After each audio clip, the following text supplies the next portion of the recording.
মফস্বলের ছোট্ট এক গ্রাম কাঠিপাড়া। চারপাশে ঘন জঙ্গল আর মাঝখানে একটা পুরনো জমিদার বাড়ি, যা সবাই এড়িয়ে চলে।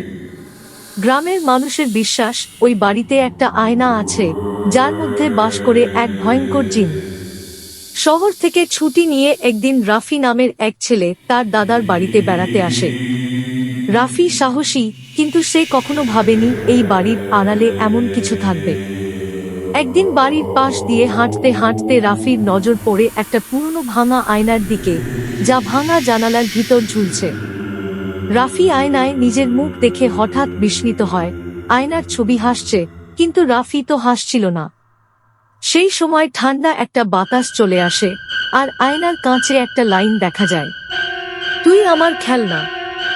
রাফি ভয় পেয়ে বাড়িতে গিয়ে দাদুকে সব বলে। দাদু চুপ করে থাকে, তারপর বলে, এই বাড়িটা তোমার দাদার দাদার।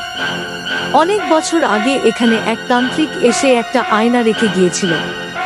সে বলেছিল ওই আয়নাতে একটা জিন বন্দী আছে, যে বাইরে মানুষদের ধরতে পারে।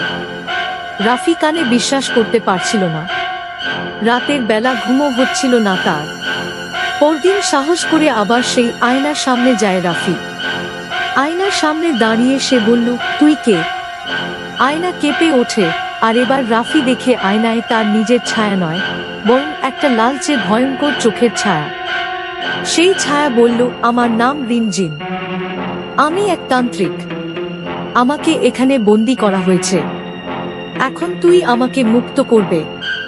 রাফি ভয় পেয়ে দৌড়ে পালাতে চাইলেও তার পা ভারী হয়ে যায়। চারদিক ঝাপসা হয়ে যেতে থাকে। হঠাৎ সে পড়ে যায় এবং ঘুমিয়ে পড়ে।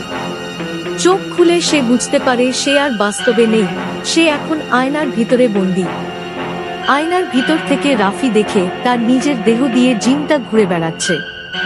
বাড়ির সবাই ভাবছে রাফি কিছুটা অদ্ভুত হয়ে গেছে। এখন রাফিকে মুক্ত করতে হলে তার বন্ধু সুমনকে সেই আয়নার সামনে গিয়ে একটি মন্ত্র পড়তে হবে।